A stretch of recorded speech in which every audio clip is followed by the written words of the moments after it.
Hi. Hey, can you hear me? Yeah, can you hear me? Can you hear me? Yeah. Yes. Here, try one more time. Yeah. Can Oh, you hear me? hey, how are you? Hi. Good. How are you? Great. Before we start, I have my kick-ass producers on the phone. I have Lexi, Brendan, and Riley. Guys, say what's up to Becca. Hi, Becca. Hey, Becca. How are you? Listen, man, I'll tell you this much. We have run like over 200 episodes. I have not been this excited about talking to someone in a very long time. Thanks. Thanks. I got a lot to share. You All right, I'm just gonna hit the third camera here and then we'll be good to go, okay? I think I lost you audio wise. Can you hear me now?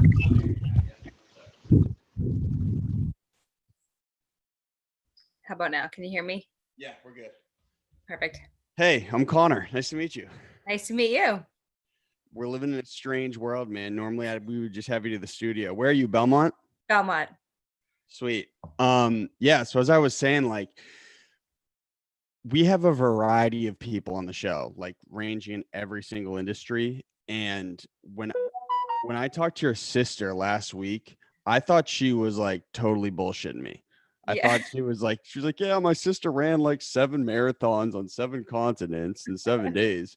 And I was like, all right, like that seemed like a pretty elaborate lie. Like, why would you just say that? And then she brought it up again in the conversation. And I was like, what?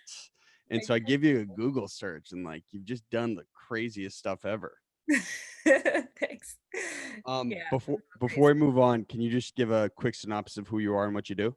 Yeah. So I'm Becca Pizzi and I live in Belmont, Mass. And basically best known for running 7 marathons on 7 continents in 7 days. And run about, let's see, I think just over 80 about over 80 marathons. So looking to finish a marathon in all 50 states, and I can just keep going if this. Now, was that the 50 challenge that you were talking about, or was it 50 marathons in 50 days in 50 states? No, yeah. So there's I'm just looking to finish the 50 states. So it's taken me about 5 years to do all the 50 states. And so now that you've already just housed the World Marathon Challenge twice, like in your mind, what's like the next challenge? The next challenge for me after the 50 states, the big goal is to run across America, which I've been thinking about it for about 2 or 3 years, and I'd like to run an ultra marathon. I'd like to run across the U.S. I'd like to do an Ironman. I'm drawn to like these ultimate tests of endurance and strength races. So hope to finish all three of those things. Now, can you just, for anybody listening, just distinguish what an ultra marathon actually is? I thought the World Marathon Challenge was an ultra marathon. Yeah, so it's funny that you say that because it's the World Marathon Challenge. Each marathon was a marathon, 26.2 miles. Technically speaking, anything over 26.2 miles is an ultra marathon. So a 30-mile race or 50-mile, 100-mile race. So they're best known for like 50 or 100-mile races. And so last night, Brendan, one of our producers who you just talked to, he was like, "Hey, there's this woman who came on Joe Rogan. Brendan, what was her name? Courtney DeWalter. Yes. So she ran 240 through Moab, 240 miles through the desert. Does that type of challenge like intrigue you in your mind? Is like something trigger like, oh my god, I might be able to do that? Yeah, if I get to thinking about it long enough. So the World Marathon Challenge, I had a shot at making history. No female had never run 7 marathons on 7 continents in 7 days. So I was drawn more to the making history and getting into the Guinness Book of World Records. And my daughter was 8 at the time, and I wanted to show her that you could do anything you put your mind to if you believe in yourself. So if there's something that I just can't stop thinking about, like the Run Across America, maybe I can raise $1 million for charity. I love these kind of things. So, it would definitely be if I learn more about the race and something that I want to go for. I always say if my dreams don't scare my parents, they're not big enough. So I know that when they're scared, that my dream's pretty big. Well, so how do you assess that at this point? Like you're so super accomplished athletically.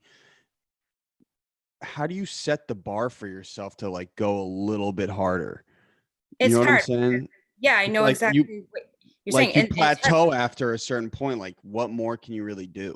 Yeah, and that was something that the race director, ironically, Richard Donovan from Ireland, he said to me, when you cross the finish line, it's hard because there's no like what's next. Everybody wants to know what's next. They want to hear from you. They want to, know what you're up to. And so that's I did it again. I had an opportunity to run the race again, and I thought I'm going to go for it. No female has ever run it 2 times, and so I went for it again, and I had so much fun. I also love to run and I love to travel, so getting to do the things that I love to do is fun for me. But people are constantly like, "What's next? What are you up to? What are you doing?" And I feel like that's I will never run across America until I'm mentally and physically willing and able to do it. And How do you assess that though? How do you know when you would be ready? the year it takes me before any big feat that I sign up for, it takes me a full year to train my mind, my body. So I know if I put in a year's worth of training that I'll be ready to go. So at what point we had talked on the phone a little bit about it. So you ran your first marathon when you were 17, right? Hmm. At what point growing up did you know mentally you had something in you that was a little bit different than everybody else? Um, So basically, running through high school, breaking records, I love that, and my hometown of Belmont is so supportive of me. And, I lay my dreams out there and they're like my biggest fan. Being from the Boston community where we have all these resources here, I feel like I love to make people proud, my parents, my family, my sponsors. So definitely I like to push my mind and body to see what I can do. And there was a point when my parents were really afraid about this race and they said, "What if you don't finish? But what if I do?" And I know that in my mind, if I don't finish the run across America, if I don't finish, I have laid it out there and I've done everything in my power to finish these races. And the it's hard having big dreams because there's so much room for failure, but maybe because I was raised by a Marine who's, he's a tough guy and super, super loving. And, my dad's totally my hero and big cheerleader and supporter. But I don't know I'm so different, so, but I wouldn't change it. So there was no moment when you were growing up where you were like, you know what, I think just a little bit differently than most people. Like when I was in fifth, I was telling the producers this when I was in fifth grade, I've just always been like, I've had good jokes, man, kind of a class clown. But I realized in fifth grade, I was like, yeah, I can make people laugh on command a lot easier than everybody else. I realized that early. Like when you were growing up, did you realize like, okay, like I got that alien brain and everybody else is like subservient? Yeah, I think when I was running with the boys, because the girls couldn't keep up when I was younger, and I remember liking that and seeing maybe they can push me, and that's definitely been something growing up, working out with the boys and running with the boys. And then I did join an all girls track club, Liberty, which is still around, and was coached by a great Ken McKenna, who was great. And I think I think that had a lot to do with it too. But I love pushing I've always loved, just remember my whole life just running and loving the feeling. And I remember when my dad took me to my first race, I was 6 years old.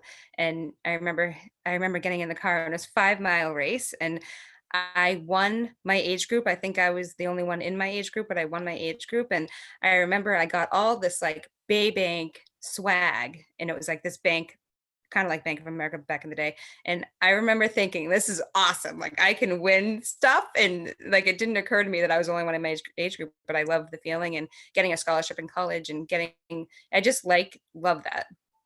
What'd you get? Like a bunch of stress balls and I pens and got like a cooler, a water bottle, an extra large t-shirt. I was only like all this cheesy stuff, but I won it. So it meant so much to me. So that's what I remember. so you're like a really like you're a competitive psycho. Yeah, I am really competitive, and so it's tough, when the second time I ran 777, I had help from Tom Brady's company TB12, and And I thought, there's no way you cannot come in second place with Tom Brady's help. It's not an option. So the pressure, but I learned what I learned about myself is I work really well under pressure. So it's not when I run across America, when I have these big dreams, I know that everybody's watching. So, I actually got in a little bit of trouble when I ran this for the first time. I had a groin tear, my groin was torn, and How I bad? really Partial. like to the point where like I couldn't walk, and I was like, it was mile 2, marathon 6, and something that the Red Sox, the Patriots had said we didn't come this far just to come this far, and I didn't give up a year of training and leave my daughter for 16 days to not finish this race. So when I do commit to these races, not finishing this race is never an option for me. I'll do whatever it takes. And that means like running on an injured foot and doing everything that I can to finish line. So when I crossed the finish line in Australia and my family was live on Skype and my daughter got pulled from her classroom to announce that I had made history. And it's something that just means so much to me, so the second time I ran it, I had that help from Tom Brady's company, TB12, and finished without an You're injury. So I'm pumped like, about well, that, maybe I huh? could do You're it a third pumped time. about the TB12 sponsorship. Yeah, I would be too. yeah, That's they were so fire. supportive and was just my biggest fan, and it's pretty awesome. So you can you just give a quick foundation of how the ultra marathon challenge, the world marathon challenge works? So it's all premeditated, but you fly from the US to where? And then Antarctica, it's the race begins in Antarctica. For me, that was my most favorite continent, but also the most intimidating. It's so cold that like your iPod doesn't start. You can't really think straight. So you have to come out of the gates like with 100% focus because you it's negative 20 degrees, it's freezing. And you're like, how am I gonna, so you just say, if I just get through this one, then I'll be okay. This is the one. You go to Canada to train for it. I had gone into Canada and ran like for a couple hours and then just to see, I mean, it gets cold in Boston but not that cold, so you want to know what that feels like. So my husband and I went to Montreal to run, and so that's Antarctica to me. Once I get Antarctica all the way out of the way, I'm like, okay, I'm okay. But then next up, it's next up was in Chile, and you're going from like negative 20 to 90 degrees, and that's a huge, you're like, I'm so cold, and then 24 hours later you're like, I'm really hot, I don't feel good. So you just on top of running, and the very first time I ran this race, it was on we mostly took American Airlines. So you put in all this work for a year and you're relying so heavily on hoping that the flights get on time, and that's very stressful. So you just keep your guard up and take one continent at a time. so you flew commercial between continents. Yeah, the first time. The second time we chartered a plane, the Airbus 340, and it was so awesome because we got to leave our stuff on the planes and didn't have to like lug all our stuff everywhere with us. So first plane ride, you hop off the American Airlines flight, or I'm sure they had you on like a smaller plane to get to Antarctica, right? In the first place. Yeah, you're on the military Russian illusion, which is awesome. I mean, it's military style seating, like bucket seating, and the seatbelts come over your head, and that was one of my favorite things about the whole experience. So what type of terrain are you running on in Antarctica? Is it A ice? glacier. Yeah, so you're running on a glacier, which it can crack at any time. Probably won't. You hope that it doesn't, but the race director will not. If it's not safe, he won't let you race. So luckily that they get there early, and the Russian military sets up the whole course for you, and so you're safe. Now, what are you doing for shoes to run on the glacier? I ran in my Newtons, so that's what I trained in, and that's what I ran in. You could run in like anything else that whether the trained ones, but I didn't want to get shin splints at like mile 20 to 26. So I'm very familiar with the Newtons, so I ran in the Newtons. I'm unfamiliar with Nunes. Are they a company from around here? Based out of Colorado. They're like a marathon sneaker. Or? Okay, Yeah. sweet. So when you're running, and we had read something that like your iPod was like busted in Antarctica, like wouldn't It's just work. so cool. It's so cool. It doesn't turn on, and you're like, what am I gonna do for the next 4 hours? Like So this you is so you had no music in Antarctica. No, I had no music, and then I thought, "This is pretty." It does take a tremendous amount of focus because you have to think about your water intake. You're drinking warm water because cold water would freeze. So, it kinda helped me both times to keep my guard up, like, no silly mistakes, and, maybe if you're listening to iPod, maybe you'll you go through a water station not thinking about how much you need to drink the water. So it was a blessing in disguise. But that when you go to turn your iPod on and it doesn't work, you're like, oh, this is gonna be a long day. Wait, so you hopped off the plane in Antarctica and you were playing nothing in your ears for the whole time running on the glacier. Yeah, and What? yeah, That it's is stressful. Yeah. insane. I thought about my daughter. It gets you thinking because you're like, I'm out here and like but then you're like, I'm in Antarctica for 4 hours. I will never get this back in my entire life. Y'all not probably never go to Antarctica ever again. Let me just take it in. The mountains, the sun, the problem, it's very windy. So it's really, really windy. It kind of feels like somebody's tugging at your jacket and you can't run. And then the other thing is the sun is completely blinding. So you have to wear like head to toe. Any exposed skin, you'll get blisters. So you have to be totally covered head to toe, which again is very different from running in Boston. So it does help you focus more. But the first time I ran it, the two guys were about 15 minutes ahead of me, and the guys behind me were a half hour behind me. So not having anybody anywhere near me was very stressful.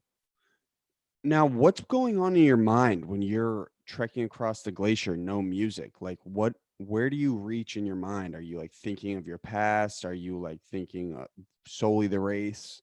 Well, two things. I always think about my daughter when I run, and what I say to myself is, are you doing everything you can possibly be doing right now to win this race? Like, are you laying it all out there? Are you running smart? Are you, and then oftentimes the answer is no. Like, I could be running a little bit harder, or maybe I need to make smarter moves, or so I think mostly the focus in Antarctica, and that was really stressful, and it's freezing there, and the sun is so blinding, and so but when I'm running, I'm thinking about my daughter, and leaving her for 2 weeks is, it's so important that I do the best that I can do.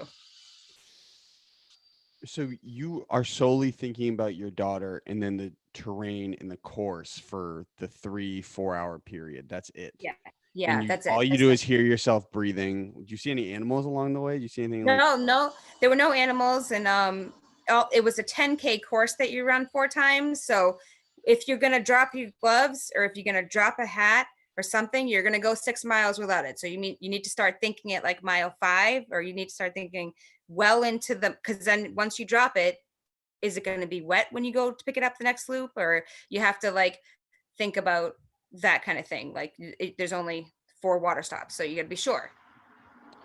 now, what did you do for like a carb loading before the first marathon? So the food in Antarctica, I had a dessert on all 7 continents, which was awesome. And Antarctica, the food is so good because they have a chef there. They have a whole team of people there for you. And I had meatloaf and mashed potatoes. I'm like, maybe I'm eating too much, but I don't know. I mean, I was kind of hungry, and wanted to be sure over the next 7 days. You lose about 10 pounds, and everybody average is about losing 10 pounds over the 7 days. So trying to keep your hydration up was actually one of the hardest. You have to get up in the middle of your flight and walk around and drink a ton of water, and you just don't feel good. You don't feel tired. You're being poked at. You don't. But trying to recover on every in between and stay hydrated, that was really hard. And then any food that we could find, we were eating. So like there were a ton of food options. But something I didn't really realize is chicken overseas is very different than chicken here. So That's what maybe you're it's telling me. spicy over there. Maybe it's so that was another thing I didn't take into consideration. So before the first race, though, the prep beforehand, I've just been doing a little bit of research. I know people, they taper off their runs, they have fresh legs, but what were you doing in terms of diet right before the first race? Were you going like heavy on carbs? Yeah, typically before one marathon, I'll back off on the carbs the week leading up to it. But this is so different because it's over 7 days that I was actually eating double the carbs. So, and just trying to Do you track your macronutrients? no, no, and I've never done anything like that. No. So what? You're just like, all right, I'm gonna have like 10 fat bowls of pasta. I'm gonna have an extra potato. I'm gonna have an extra bowl of pasta. Because I'm probably gonna need it over the 10 days. So you kind of go to the starting line a little bloated. You're like, rather than like really fit, you're like, I'm kind of a little bloated. So that's different for me. And in terms of rehydration, are you doing a lot of like Gatorades with electrolytes? Are you doing Cliff Bars while you run? Like, how are you replenishing your body? The two things that goo, Roctane makes a great goo, and then the second one is Ultimate Replenisher, which is sold at Whole Foods. It's an excellent electrolyte. Those are my two go-tos. So I knew I could travel it. I knew I could take the sticks with me and switch the flavors. And but during this 777, I kept adding more. So I'd start every marathon with two goos, and by the end, my sister gave me like six goos. Like towards the, I'm like, I need another goo. Like I'm tired. I Give feel me thin. that goo, man. Give me that goo. I really was like, and she's like, and she was a hero about getting that for me, and she was able to figure that out. And so having the extra goo and electrolytes really helped. It's the little things. Yeah, The extra goo. yeah. Are you a big Whole Foods fan now? No, like I really am the old fashioned, like, when I remember when the world switched to like quinoa, I'm like, what's a quinoa? Why are we doing that? Like, I just love, I'm Italian. I love pasta just as is with chicken and Parmesan and everything. Like, I just really just have always been an old fashioned, and because I'm still running about 70 miles a week. So, um, What'd you do today? I did 10 this morning. You know what, Becca? I did a 2.5 mile sprint for myself and a 1 mile cool down, and I almost had an asthma attack. And I was literally thinking, I was running through Quincy today. I was like, how could anybody enjoy this and enjoy it times 2 million? It's insanity. I just love to travel. I don't know. I just really enjoy it. I really love seeing the world. Now, what was your loop today? So today I did track workout. Yeah, I did. That low impact?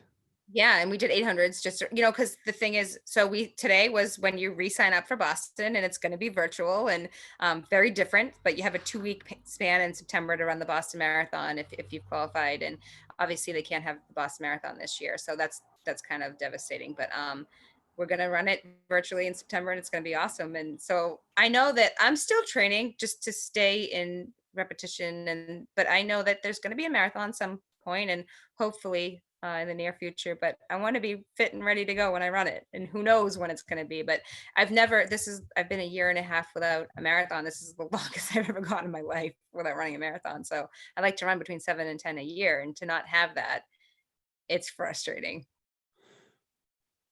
Now, what would you like to do for timing on the Boston? Like, what would be good for you? So I'm hoping to find something. Maybe there's a marathon somewhere where I can kind of race it and use that as a virtual time. But I like to usually run it in the 3:30 range, What's your like record? 3:24. So you want to do that 3:23? Yeah, I know but what's going I've on in never your head, really man. raced.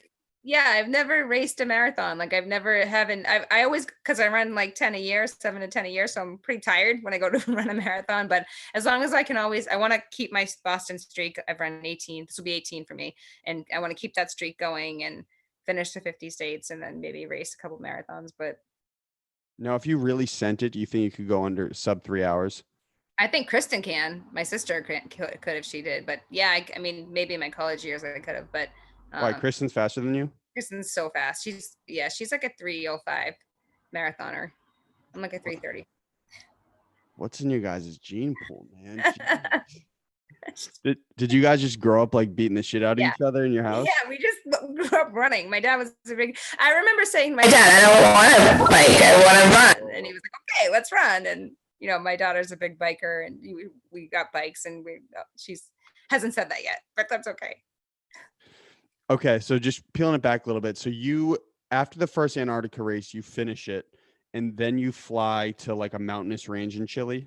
Yeah, Chile was unbelievable, Santiago, and that was really, Punta Arenas, Chile was great. And that was right on the water. That was really right outside Patagonia. That was pretty cool.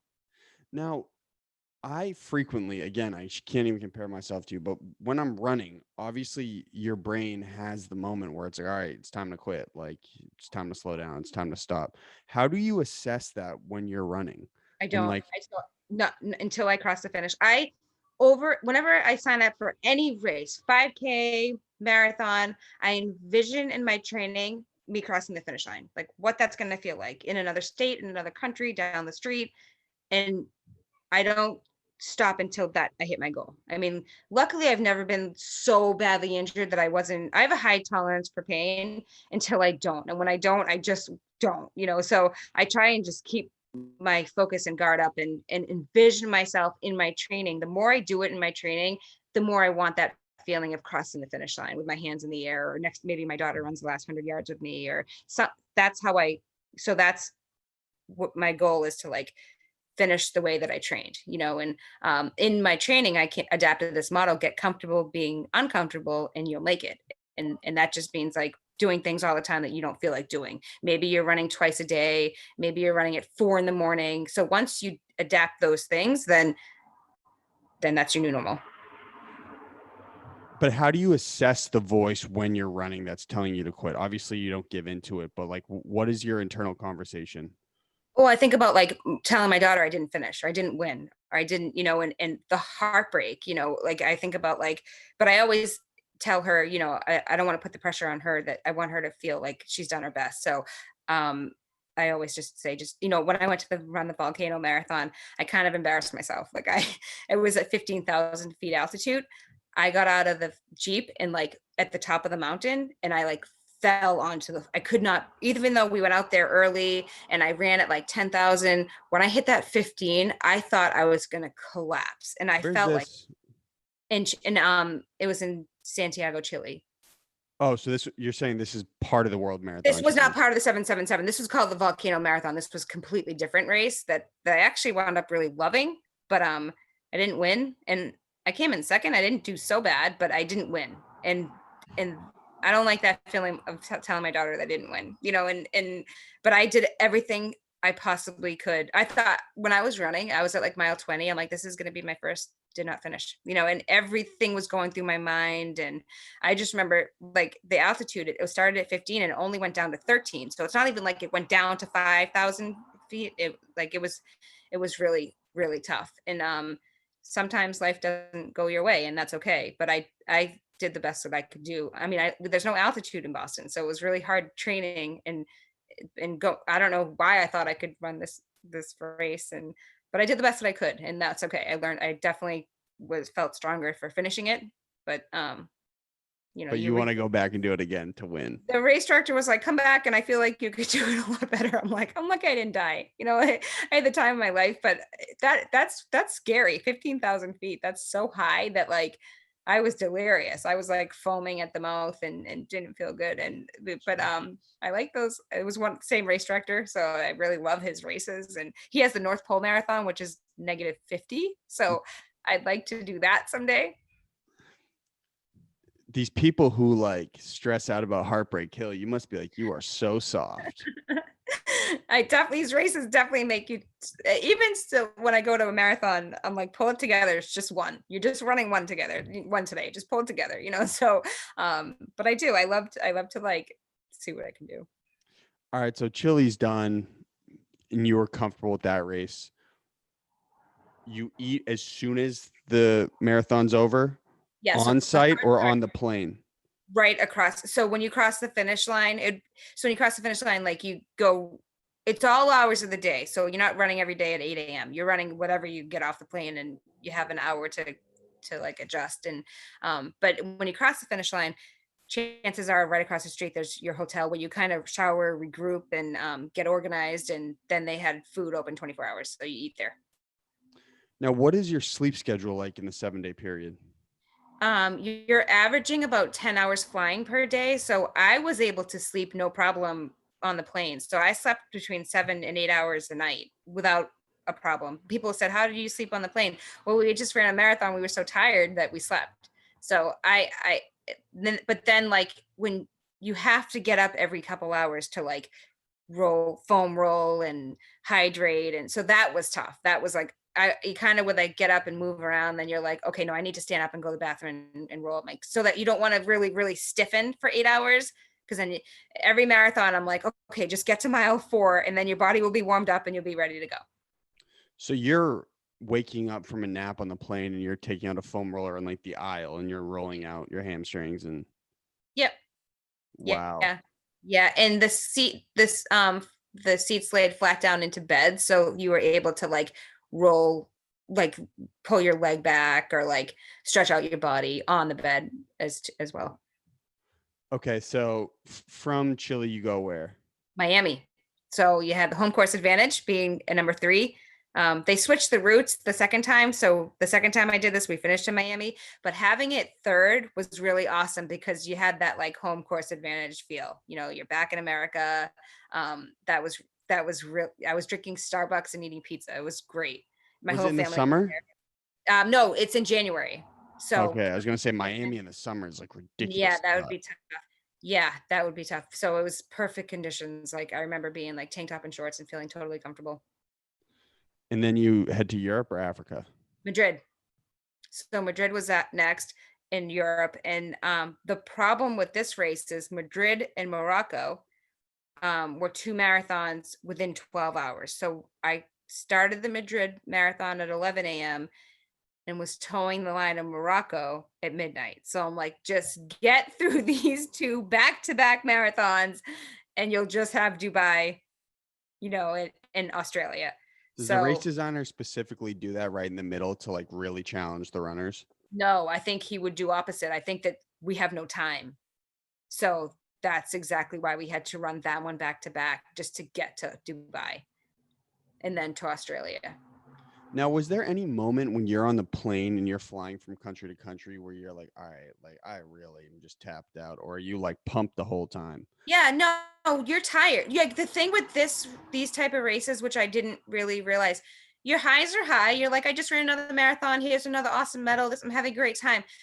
But your lows are really low. Like I cried because I couldn't find my apple one time. And I was like, this is ridiculous. Or I was really missing my child. I was, feeling selfish for leaving her. The lows are low. Like when you still have 4 marathons to go and you don't feel good, that stinks. So I think, but you just envision crossing the finish line and you're going to get there. You take one marathon at a time. Sometimes you take 1 mile at a time just to get through it. And that was definitely, the lows are tough. You just know that you're going to get through them. And the beauty of this type of races is you're going through hell together. So you meet all these runners and they know your low points. You know when somebody's having a bad day. You just kind of rally, but as much as you are to maybe you're there to race and win and compete, you become lifelong friends. So you become really close and you help each other through it.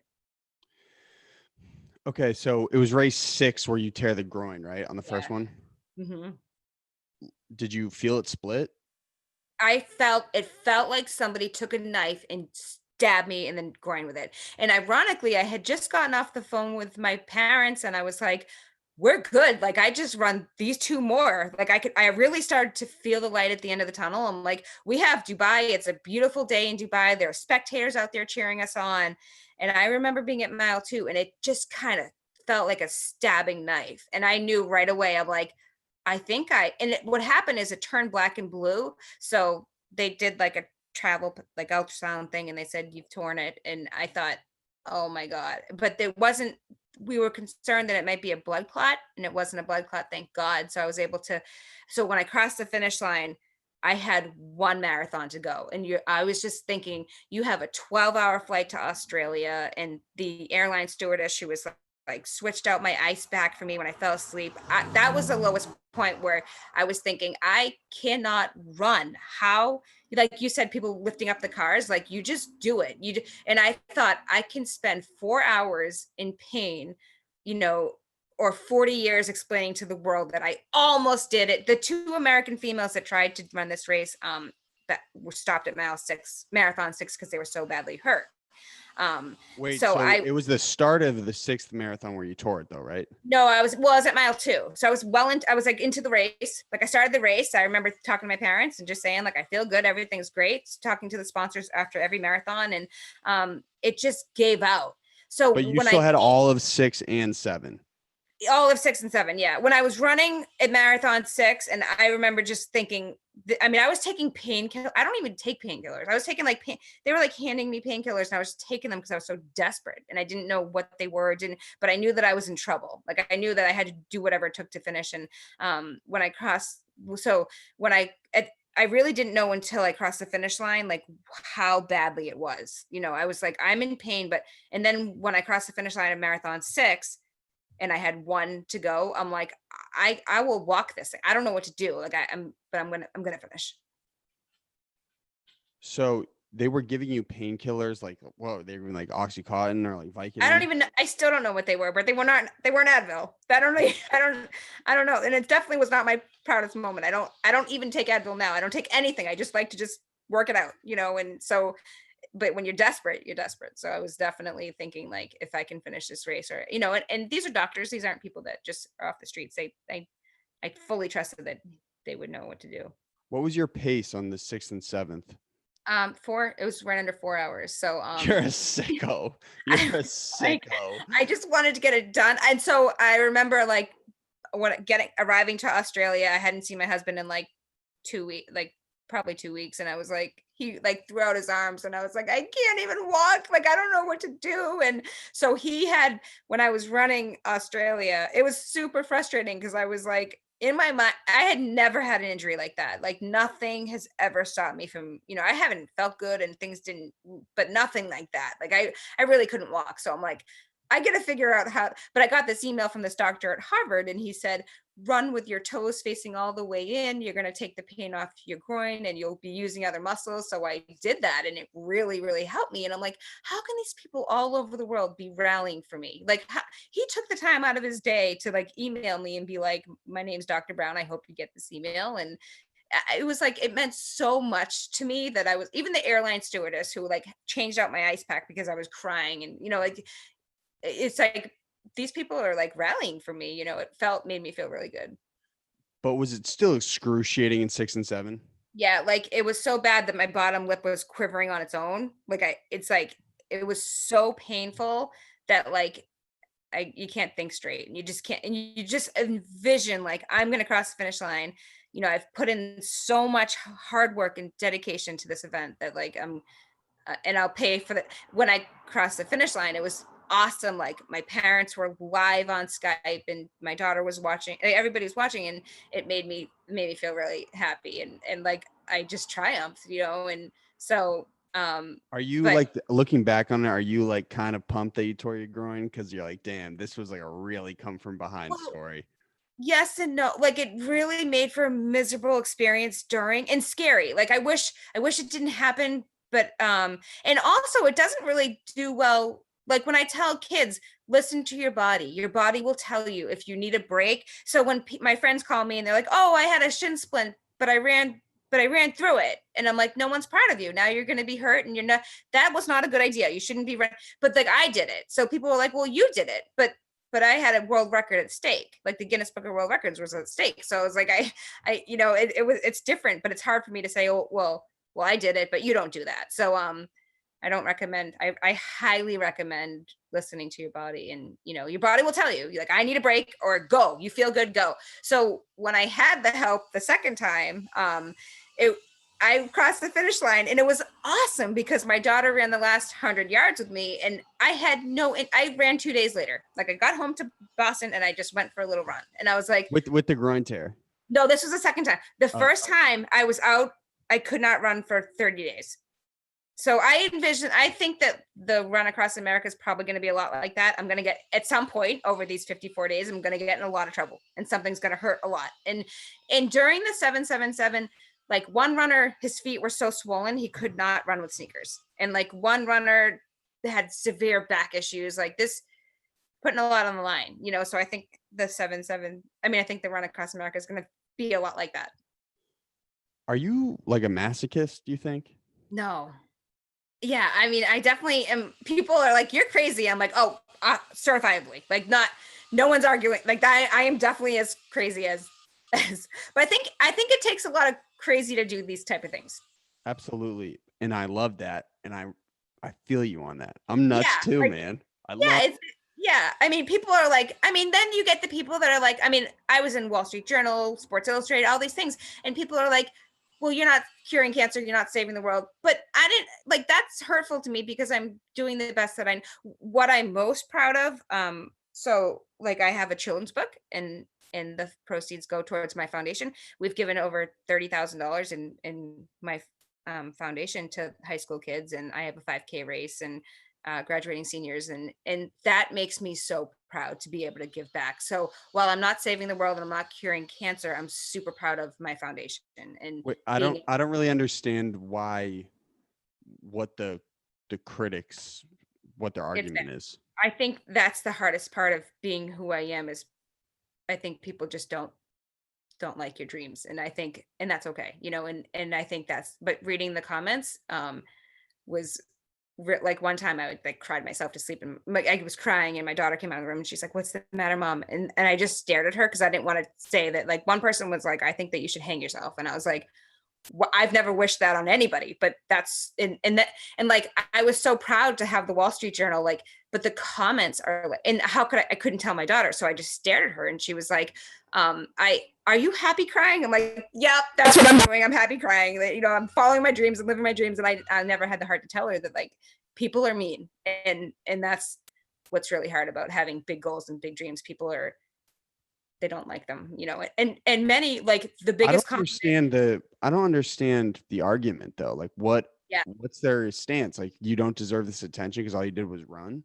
Yeah, and that's what's Just really shut up. Just that's literally that's and I don't come just to read them. So I stop unfortunately like whenever people publish articles, I stop really reading the comments but people will call me and they say I quit smoking because of you, or my husband died of cancer and you've given me something to I ran my first marathon because of you. And that makes it worth it. Like if anybody ever runs their first 5K or because of me, like that makes me really, really proud. I got my long one on Thursday. I'm gonna put an extra half mile in, man. I think you should. I've never regretted a run. I've never said, damn, I wish I didn't do. I've never like that's the thing about running is like you just it's a tough sport. It will chew you out and spit you out. But I think that So this boring, Becca. it's just different. It's so different. I mean, I played soccer my whole life and I especially love, I just really but I think running's tough, and I understand if you need a break, take a break. And I, when you feel good, go for it. I just want to peel back a little bit in your thoughts on pain. So like I've noticed this is what's really helped me the past just 4 weeks with running. I've always hated cardio, but I've realized like, all right, like you gotta if you can be okay with the suffering a little bit, you'll feel a little bit tougher after. Like what do you think pain is a necessity for growth mentally? I do, and I think you do what you can. So some days you go out and you say, I'm gonna do 4 miles," and then you wind up doing 6. You always wind up doing more than you think you can do, but just don't put pressure on yourself. Or if it's gonna stress you out, or if you're gonna hate the run during, just skip it. But I always say, head out for a run without a goal. Just say I'm going running. Just put aside. Also, the thing about running, I find like if I just stick to a time, like my time that I'm running is 5 a.m. And the biggest thing for me is when people are like, I want to do what you're doing, but I don't have time. It's a slap in the face for me because I'm up at 4:30 in the morning running. And if it's important to you, you'll find the time. If it's something that you want to be doing, you'll find. But it's hard when people are like, oh, I want to be you, I want to do what you do, but I just don't have time. I'm like, well, I mean, I'm not. So I was gonna that's say you're operating two businesses right now, right? yeah, I own a my daughter's 12 and I own a daycare. I manage a ice cream shop. It's both are very successful and busy. And I wrote a children's book and I'm very busy, but I love my life is like a puzzle. I love all the things that I do. And I have my foundation and I have my I assistant coach the girls soccer team and I conditioning coach with them. And so, but I love all the things that I do, but it's very much like a puzzle. So when people say like, oh, I want to do what you do, but I don't have time. It's stressful. It's hard for me to hear that because I work very hard, and On a You've challenged yourself to the like absolute limit physically. Have you been able to channel it into your business life? Like, has it been easy to translate it or is it still a challenge? yeah, I think with me, like with my ice cream shop that I manage and the daycare that I own, people trust because I am very successful in my outside life that people are going to expect the same of, so my daycare is very clean. The ice cream shop's very clean. It's very successful and both do really well. So I definitely think It's that one, Moosey's, right? yeah, Moosey's. So did I have my own you started that when did you guys take over Brigham's? Because that is what you and so 8 years ago. and you were part of that acquisition. Like, all right, I'm gonna Yeah. Yeah, I just went from like store manager to store manager, and I have my own flavor named after me, the Becca 7. You have to come try it. It's really good. And but it's people are come in and they're like, "Oh my God, are you the runner?" I'm like, "Yeah." And they're like, "What are you doing here?" I'm like, "I love being here." I think that they think that I just my name's associated, but we're not going to see her there. And then it's that's what I love. I mean, I love being at the ice cream shop. I love my daycare. I love all these things. So I feel lucky. Now, what is your day to day like? Like, if you're pre-marathon prep training, let's say Boston was on this year in March, what would your day to day be like? So getting up at 5 a.m. and still running about 70 miles per week. So get up, run, get Taylor off to school. Once I get my daughter off to school, then I can feel like, okay, now I need to work. And then when she comes home, then I also bought a Peloton, which I really, really love. I didn't think it would be for me, but I really love it. I use it all the time. And it's another great second workout. I don't like to run twice. And then I was doing a ton with TB12, and it's really nice to go in there and pay extra attention to your body. And but then I try to go to bed early, but it doesn't really work. I always go to bed at like midnight. So just trying to stay busy during the day. So you wake up at 5, you go for your run, you send your daughter off to school, and then where do you work in the business life with the The daycare? day Yeah, the daycare is Monday, Tuesday, Thursday, Friday, and the ice cream shop's Wednesday, Saturday, typically. So you work every day of the week, Yeah, whole day. I work, and Sunday's the only day that I don't run and I don't work. Try to catch up in my life on Sundays, What laundry. what what is it like for you when your body takes a week break from running? Do you feel It's really very antsy? rare. It has to be a very huge goal because I believe in recovery runs too. So even after a marathon, I'll take 1 or 2 days off and then recovery, slow running. And but it's when I do stuff like the 777, and I'm kind of crabby when I'm not running. So I'm not really the same person. I don't really like to not run. Kind of keeps me sane. You got the OCD bug, man. Yeah, that's a definite. That is definitely. I feel so fortunate to be able to run, that I have my health. I mean, we are very lucky. Hey, Famo, I could ask Becca questions for years, but Lexi, we'll start with you. You got something for Becca? Yes, I do. Hi, Becca. I wanted Hi. to ask you, in your 2018 777, you took a wrong turn in your Columbia race. Have you taken any other metaphorical wrong turns in your life? My first marriage, maybe.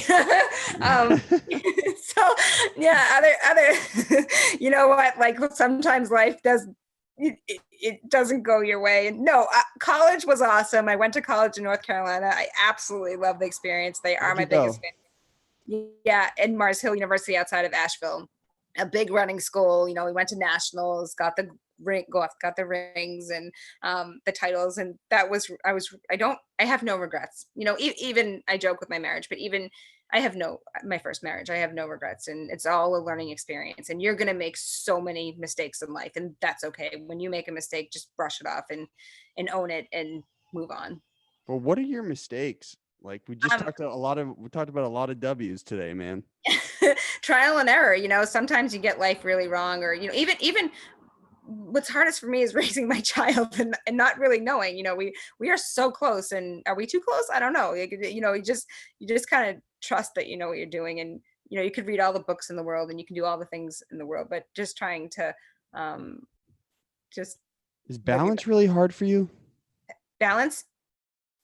It's hard when people invite me to dinner and I can't go. And it's not that I don't want to, and I can't fit it in, and I don't want to, that it's hard for me to say no. I think that's tough for me. It's not. And then I like my parents would sometimes say, "You're too busy," especially like leading up to the Boston Marathon and these certain, "You're too busy. Are you okay?" And I'm like, I like this. It keeps me out of trouble. So but no, I think it's hard for me to say no sometimes.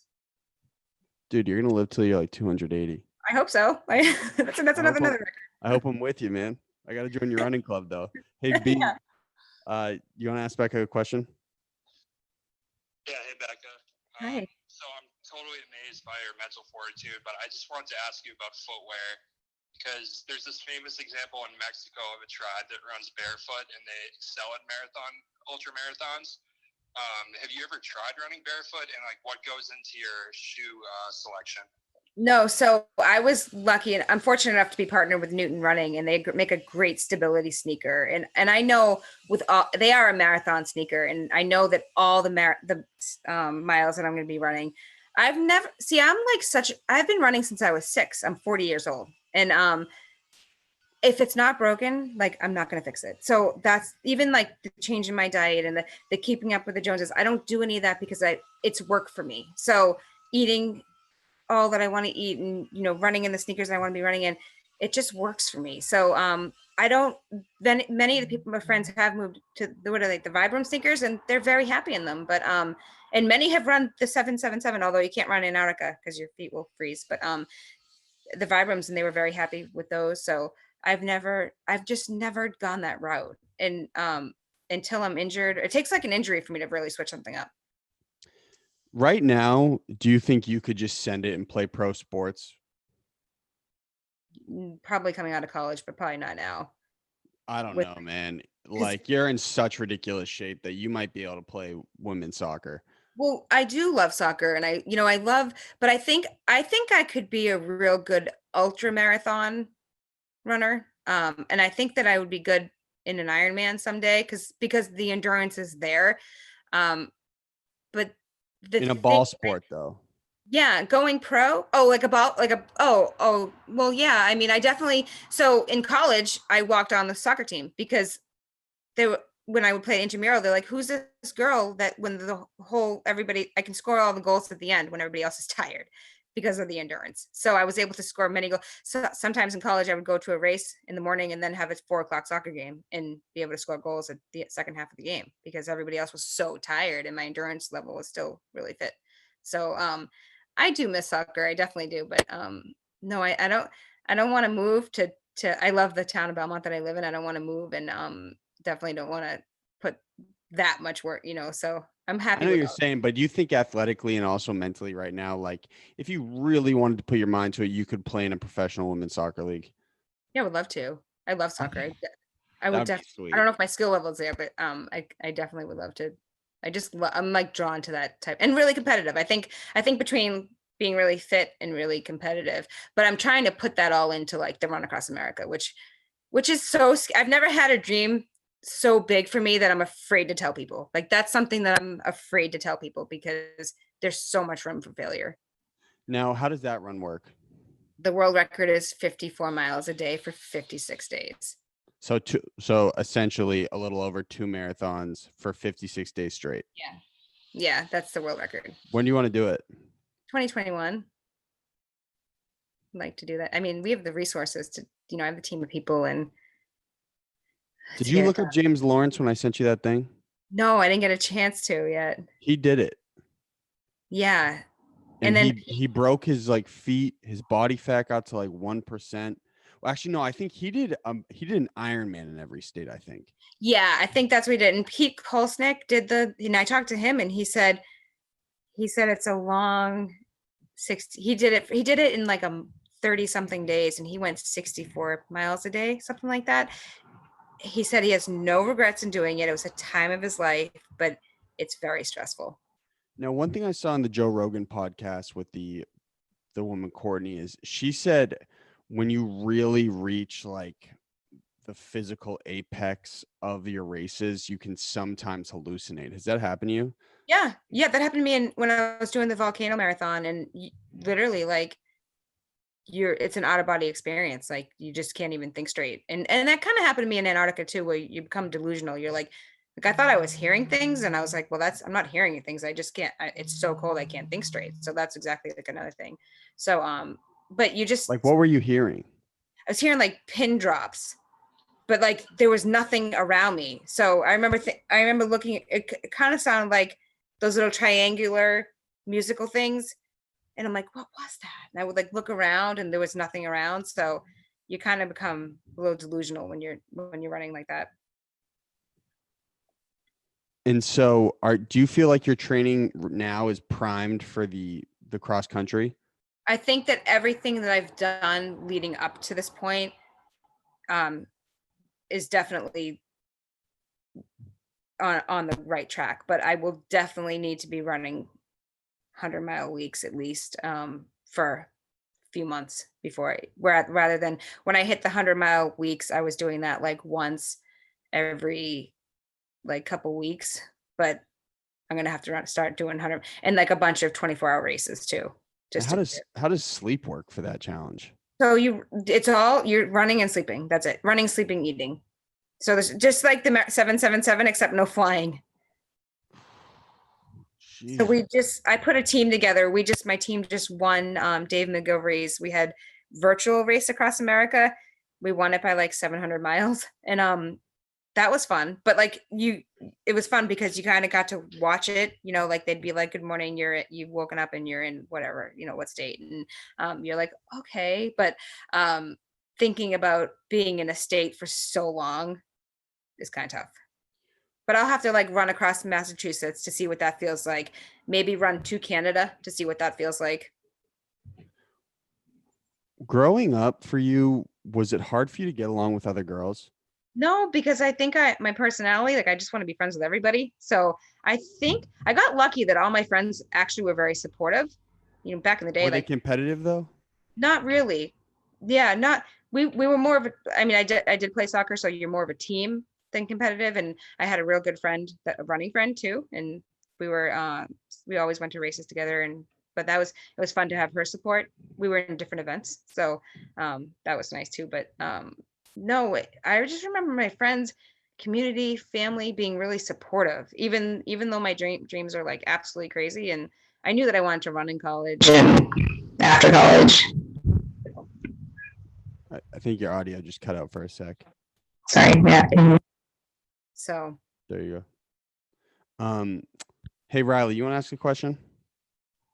I can ask Riley's for her. She had to hop off. Oh, that Riley man.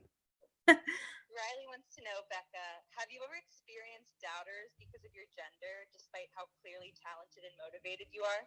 Yeah, that's an awesome question. So I've been in line at like Starbucks before, and people are like, "Did you hear about the girl that's great? That's impossible. Nobody could ever do that." And I think being a female, and a female has never done it before. And what was stressful is when I was doing it, I was speaking to men that had done it. So in my mind, I knew I could do it, but I think definitely being a female, a lot of people were saying to my face, I'm going to follow you because I don't believe that this is impossible. Nobody could do this. That's why I'm going to follow you. I'm like, how about you follow me because you believe in me, and that maybe there's a chance that I can do it, so that was really tough and stressful. And the comments that were the worst ever were all from men. And I'm like, what is it that was really hurtful? And how it's unfortunate, because if you knew me, we probably would be friends. So those are the most insecure dudes on the planet. it was, and then having the people come to bat for you, you're like, oh no, don't even fight on my behalf. Like, I don't even care. Like, it was really stressful having the comments that were so hurtful. But yeah, people were like, I'm going to follow you because this is impossible. Nobody can do that, and I'm like, or being in line in Starbucks and people talking about you, like, there's no way, no one's going to do, and it was I was like the talk of the town. Also, because there's really nothing else going on in January. There's no like major sports in Boston. And I think people were bored, but to hear them talking about you in line, you're like, whoa, that's mean, but that fueled my fire. Was this the Belmont Center Starbucks? Yeah. They're that like, really narrow one. Yeah. I'm like, well, I hear you. Like, I've heard, or my friends will tell me somebody said that, and they've stuck up for me. And I'm like,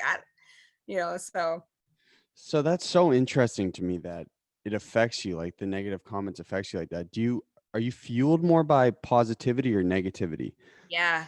Especially when somebody says like they quit smoking because of me, or they were sick with cancer and they gave me hope, or especially like they've run their first 5K because of me. That just means everything to me. But you tell me somebody has said something about me, and I'm gonna like take it out on the course, and I'm gonna run as fast as I can and give it 100%. So negativity.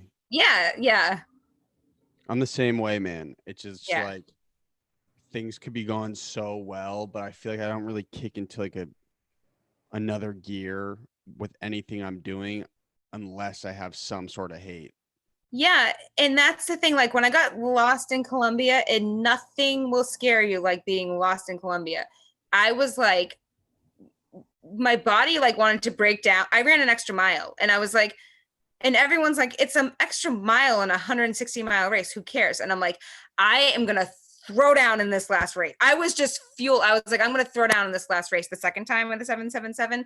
So I was like, nothing's gonna stop me. Now I'm angry. Now I'm mad at myself for getting lost and not paying attention. And so I gave it like 1,000% on the last race because I was like, I'm running mad. I'm running, so I'm not in the mood. So that helped. Now, you don't drink at all, right? I don't drink. People are like, what's wrong with you? Like, what's the mystery? And it's just, I am obviously I have a very addictive personality. I'm a runner and, but I think, to me, I don't like the feeling of getting up and feeling like crap, and Me too. probably I'm going to always be going for a run the next day. And I don't like that feeling. If I'm at a wedding or if I want to have a drink with that's like no problem. But I don't want people to see me and be like, yeah, we always see her drinking, or because we like, my husband and I go out to eat 6 nights. We love to go out to eat. And if 6 we're nights a drinking, week, you go out? yeah, we go out to eat 6, maybe not so much now because Corona. What do you like in Belmont? You like Il Casal? No, I mostly like the restaurants like right outside of Belmont, like Bertucci's is like my go-to. And I The love one at Alewife? Yeah, the one I love that one too. Me too. Their food is great. The service is awesome. And Summer and then Shack? we love, if you've never been, no, Barcelona and Brookline. They have tapas. My absolute favorite. So we love anything like that. But I feel like, I don't know, I don't want my daughter seeing me. I'm not self-conscious about it, but I'm careful around her. And no, obviously you don't smoke any peyote or anything like that. No, Have you ever? never in my life. Really?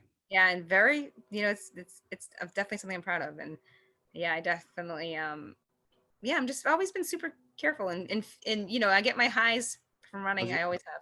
I was gonna say you were pretty much tripping on the volcano anyway, man. Yeah. So you're okay. Yeah. Hey, I mean, when you set up the cross country challenge, I definitely want to run another episode. I will definitely be there. Yeah, I am always up to something. So like anytime I'm doing something new, when I finish the 50 states, because the 50 states has been really fun. So lots of stories in there. So I'll definitely come back on, and then the run across America and Kona Ironman someday. And hopefully we can meet in person, man. Yeah, I love that. How tall are you? Like 5'1"? 5'1". Wow, and you still run so fast. That's insane. Yeah. Is there like a desired height and weight for a female competitive ultramarathon runner? No, I'm not your typical runner. I think that there is no, like, if you run, you run. But I think people, when they meet me in person, they're expecting like emaciated, thin, tall, skinny runner. And I'm just not. And I think that's why I'm so lucky that I've never had to, other than like pushing my body to the limit, has never had like, my running friends are constantly out with stress fractures and shin splints and all these things. I think I just, between listening to my body and being a thicker runner, kind of defying the odds. Okay, so before we go, we have a couple little bits to end our show. One, did you have fun? I had the time of my life. I hope this was not the time of your life. I hope like running across the country is going to be the time of your life. I love to share my story, so thanks for listening. Absolutely. Okay, so our first bit is called GDP sales mode. So I'm going to go onto my phone and I'm going to take out the timing app. And I'm going to time out 40 seconds. You have the floor for 40 seconds to pitch whatever you want to pitch. You already kind of talked about your children's book a little bit and maybe some of the other stuff you're doing. I might pitch Moosies, or if you want to just use some inspirational words, that's fine too. But you have 40 seconds. And when there's only 10 seconds left, I'm going to put my hand up and I'm going to give you a hard cut at 40. Okay. Okay. All right. 5, 4, 3, 2, 1. Sales mode. Go. Hi, it's Becca Pizzi here from Belmont, Mass. And be sure to try my ice cream flavor, the Becca 7 at Moosie's Belmont. And if you want to follow me, I'm always up to something. I just wrote a children's book. I'm an author of Becca's Feet on Feet, and you can find it at beccapizzi.com.